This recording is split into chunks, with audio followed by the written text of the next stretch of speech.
आपल्या परिसरातील ताजी अपडेट पाहिजे आहे ना, तर मग आजच C24 तास या आपल्या यूट्यूब चॅनलला लाईक करा, शेअर करा, सबस्क्राईब करा आणि बेल आयकॉनवरती क्लिक करायला तर अजिबात विसरू नका. जामखेड तालुक्यामध्ये शेतकऱ्यांच्या विहिरीवरील विद्युत मोटारी तसेच केबल आणि इतर कृषी साहित्यांची चोरी झाली आहे. जामखेड तालुक्यामध्ये शेतकऱ्यांच्या विहिरीवरील विद्युत मोटारी, केबल आणि इतर कृषी साहित्याच्या चोरीच्या घटनांमध्ये दिवसेंदिवस वाढ होते. त्यामुळे शेतकरी वर्गात तीव्र संताप व्यक्त होतोय. या वाढत्या चोरीच्या घटनांमुळे शेतकऱ्यांचं मोठ्या प्रमाणात आर्थिक नुकसान होत आहे. शेतीच्या कामकाजावर देखील त्याचा परिणाम होतोय.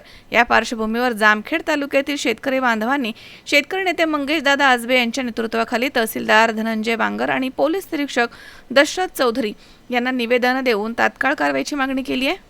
चोरी करणाऱ्यांबरोबरच चोरीचा माल खरेदी करणाऱ्या दुकानदारांवर देखील कठोर कारवाई होणं आवश्यक आहे. चोरीचा माल विक्रीसाठी सहजपणे उपलब्ध होतोय, त्यामुळे चोरट्यांना प्रोत्साहन मिळतं. अशा घटनांमध्ये वाढ होते अशी भावना शेतकऱ्यांनी व्यक्त केली आहे. मागील 4 दिवसांपूर्वी जामखेड शहरामधील भंडारी स्टील या दुकानामध्ये लाखो रुपयांचा मुद्देमाल जप्त करून पोलीस प्रशासनानं गुन्हा दाखल केला. त्यामुळे यापुढे भंगार आणि स्टील दुकानांच्या तपासणीसह रात्रीची गस्त वाढवण्याची मागणी, शेतकऱ्यांच्या मालमत्तेच्या संरक्षणासाठी कायमस्वरूपी उपाययोजनांची अपेक्षा शेतकरी बांधवांनी प्रशासनाकडे अशा विविध मागण्या केल्यात. तर यामध्ये मोटर आणि केबल चोरीच्या सर्व प्रकरणांचा सखोल तपास करून आरोपींवरती कठोरात कठोर कारवाई करणं, चोरीचा माल खरेदी करणाऱ्या दुकानदारांची चौकशी करून दोषींवरती कायदेशीर कारवाई करणं, तालुक्यातील भंगार आणि स्टील खरेदी विक्री करणाऱ्या दुकानांची नियमितपणे तपासणी करणं तसेच ग्रामीण भागामध्ये रात्रीची पोलीस गस्त वाढवणं यांचा समावेश आहे. याशिवाय शेतकऱ्यांच्या मालमत्तेचे संरक्षण करण्यासाठी कायमस्वरूपी उपाययोजना राबवण्याची देखील मागणी करण्यात आली आहे. तर या प्रसंगी मोठ्या संख्येने शेतकरी बांधव या ठिकाणी उपस्थित होते. जवळजवळ 3-4 वर्षापासून होत असलेल्या मोटरी चोर, केबल चोर आणि हा शेतकऱ्याला होणारा त्रास आजपर्यंत माझ्या अंदाजे पोलीस स्टेशनला 10 ते 15 तक्रारी दाखल आहेत.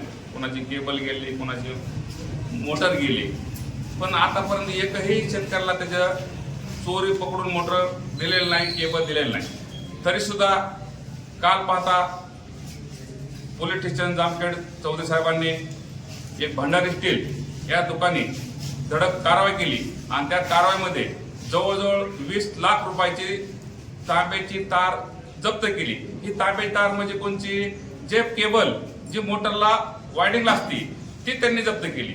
मग 20 लाखाची तार ही चोरीच्या माध्यमातून पकडली गेली अशा पोलिसांचा संशय आहे. त्यांनी तो नोटीस देऊन त्याला सोडले बी अशी माहिती पत्रकाराच्या माध्यमातून मिळाली. पण आज पकडलेला जो भंडारी स्टील दुकानदार आहे, ह्या दुकानदाराची सखोल चौकशी अशी झाली पाहिजे की त्यांनी जे आता सांगितलंय की एक बॉन्डवर सांगितलंय जर अशी माहिती मिळाली की ही तार आम्ही ह्या माणसाने घेतली, हे माणसांचे नाव प्रशासनाने, पोलीस स्टेशनने जाहीर केले पाहिजे आणि शेतकऱ्याला सांगितलं पाहिजे की ह्या चोरीचा माल ह्या दुकानात हरामखोरांनी हे घेतलाय. पण असं 100% नाही, कारण थोडंफार चावम्याव करून जर ही प्रकरण दाबण्याचा प्रयत्न जर केला, कारण आज शेतकरी इतके आता काय झालेत की केबल जर घ्यायचं म्हणलं तर आज रेट जर बघितला तर भलते तिप्पट झालेत. त्याच्यामुळं आज शेतकरी रक्ताचा थेंब थेंब करून स्वतःच प्रपंच वागवतोय आणि हे शेतकऱ्याचं रक्त पेणारे अवलादी जे दुकानदार घेणारा जे मादर्श होतोय, ह्यो चोरीचा माल घेतोय आणि ह्यो चोरीचा माल घेत असताना चोरी करणारा लावतोय. मग जर ह्याने माल जामखेडमध्ये चोरीचा माल नाही घेतला तर चोरी करणार सुद्धा परत चोरी करणार नाही. त्याच्यामुळं आता 4 वर्षात ह्याला एकही सापड नाही, पहिला सापडलाय.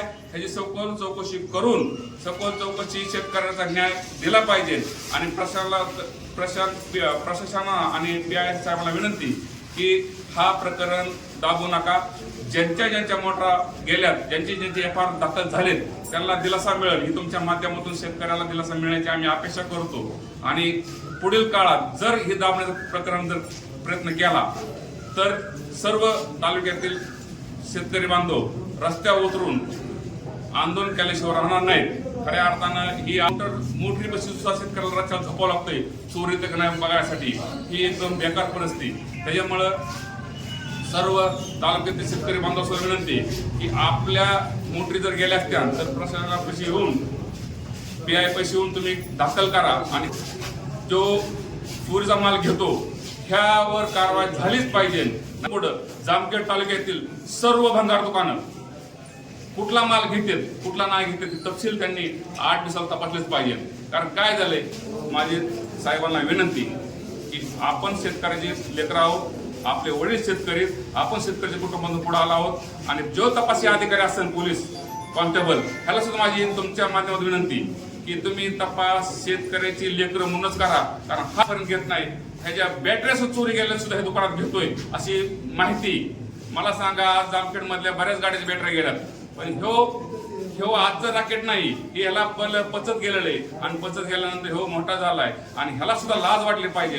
एखाद्या शेतकऱ्याच्या लेकरांच्या तोंडातून काढून स्वतःच्या लेकराचा परपंच करण्यासाठी तर त्याचा सुद्धा मी जय निषेध करतो. येथील रहिवासी असून आपण तलावाच्या संदर्भात बोलतोय. आमच्या इथे पण मोटरा वायर केबल चोरी गेलेल्या आहेत. तरी ज्या गोष्टी घडल्यात त्याची सखोल चौकशी व्हावी आणि ज्यांनी चोरल्यात किंवा ज्याच्याजवळ सापडल्यात त्याची तपासणी व्हावी आणि शेतकऱ्याला दिलासा द्यायला द्यावा. 40,000 10 लाखाचा जो काही मुद्देमाल त्या ठिकाणी सापडला तो जास्तही असू शकतो अशी आमची भावना आहे. आणि असं आमचं मत आहे की तो माल कमीत कमी 20 लाख रुपयाचा असावा. जो काल मुद्देमाल सापडलाय त्या मुद्देमालाचा तहसीलदार साहेबांनी त्वरित निलाव करावा आणि शेतकऱ्यांची त्या ठिकाणी शेतकऱ्यांची जी काही त्या ठिकाणी नुकसान झाले त्या नुकसानाची त्वरित भरपाई त्या ठिकाणी करावी व याच्या मागे जो चोरी करतोय व जो चोरीचा माल खरेदी करतोय या दोघांनाही एकाच रकान्यात घेऊन त्यांच्यावर गुन्हे दाखल करण्यात यावेत, त्यांच्यावर कडक अशी तात्काळ कारवाई करण्यात यावी अशी आमच्या सर्व शेतकऱ्यांची त्या ठिकाणी मागणी. या ठिकाणी जमदरवाडी व नेटके वस्तीवरचे काही शेतकरी तालुक्यातील शेतकरी त्या ठिकाणी उपस्थित आहेत. माझ्याही वैयक्तिक शेतातली दोन सोलारच्या वायरी आणि 15-15 HP मोटरा 10-10 HP मोटरांच्या केबला याच्या पूर्वी चोरीला गेल्यात. माझ्याबरोबर या ठिकाणी आदित्य नेटकी कैलास नेटके उपस्थित आहेत. आमची प्रखर भावना आहे की शेतकऱ्यांच्या या प्रश्नावर त्वरित तहसीलदार साहेबांनी त्या ठिकाणी उपाययोजना कराव्यात आणि आमचा प्रश्न मार्गी लावा. अन्यथा सर्व शेतकऱ्यांच्या उपस्थितीमध्ये भविष्यामध्ये तालुक्यामध्ये मोठ्या प्रमाणातला मोठा मोर्चा व शेतकऱ्यांच्या भावना मांडण्यासाठी आम्ही वरच्या कार्यालयापर्यंतही या ठिकाणी जाऊ अशी मी या ठिकाणी सर्वांच्या उपस्थितीमध्ये तहसीलदार साहेबांना विनंती करतो, PI साहेबांना विनंती करतो आणि आमच्या त्वरित मागण्या मान्य कराव्यात व त्यात तो निकाल काढावा अशी त्या साहेबांना विनंती करतो. थांबतो. नाही, या बाबतीमध्ये मी आपले तालुक्याचे जे पोलीस इन्स्पेक्टर आहेत श्री चौधरी साहेब यांच्याशी सविस्तर चर्चा करून याबाबतीत चांगली उपाययोजना करण्याचा आम्ही धोरण ठेवू. आपण जामखेड तहसील या ठिकाणी शेतकऱ्यांच्या केबल, मोटरा, तार, वायर आणि शेती उपयोगी साहित्य वारंवार चोरीला जाते या निवेदनासाठी या तहसील कार्यालयात आलेलो आहोत. छत्रपती शिवरायांचं राज्य आपण म्हणतो. छत्रपती शिवरायांच्या राज्यामध्ये शेतकऱ्याच्या भाजीच्या देठाला सुद्धा हात लावण्याचा अधिकार नव्हता. तसे आदेश छत्रपती शिवरायांनी केलेले होते, म्हणून शेतकरी त्या काळी सुरक्षित होता. पण आज आपण त्यांचं नुसतं नाव घेतोय आणि शेतकऱ्यांच्या चोरीच्या बाबतीत मोटरीच्या बाबतीत केबलच्या बाबतीत कुठलीही कारवाई हातानं दिसत नाही. अलीकडेच जामखेडमध्ये भंडारी नावाच्या इसमावर कारवाई झालेली पाहायला मिळते. 20 लाखाचा मुद्देमाल काही जप्त आहे असं मला वाटतं. तो मुद्देमाल जप्त करून चालणार नाही. जो कोणी त्यांच्याकडे आणून दिला त्या चोरांची नावं जाहीर करणं गरजेचं आहे. त्या चोरांना अटक करून यामागे कोणचं रॅकेट आहे हे तपासणं गरजेचं आहे आणि त्या चोरांना रस्त्यावर न्यायालयीन परवानगीनं शेतकऱ्यांच्या शेतोपयोगी वस्तूला हात लावला, शेतोपयोगी वस्तूवर त्यांनी चोरीचा डल्ला केला म्हणून त्यांची धिंड काढणं गरजेचं आहे. तरच ह्या चोऱ्या थांबतील आणि शेतकऱ्यांना सहकार्य होईल. आपण नुसतं महापुरुषांची नावं घेतो, महापुरुषांच्या नावाने मतं मागतो आणि शेतकऱ्यांच्या जीवावर हा जगाचा पोशिंदा भारतातील महाराष्ट्रातील शेतकरी आहे. तो पिकवतो, अन्नधान्य पिकवतो म्हणून आपण सर्वजण जगतो आहोत त्याच्या जीवावर आणि त्याच्या जीवावर जगत असताना त्यालाच संरक्षण दिलं जात नाही ही अत्यंत खेदाची बाब आहे. तरी मी तहसील पोलीस प्रशासनाला नम्र निवेदन करतो की आपण याची तात्काळ दखल घेऊन हा कोण जो चोरे माल घेणारा आणि त्याला आणून देणारे हे सगळ्यांची नावं जाहीर करून कारवाई करावी. नाही तर पुढील काळात भव्य असा मोर्चा त्या जामखेड तालुक्यामध्ये तहसील कार्यालयावर काढला जाईल, याची दखल घ्या. अशोक वीर, सी 24 तास, जामखेड.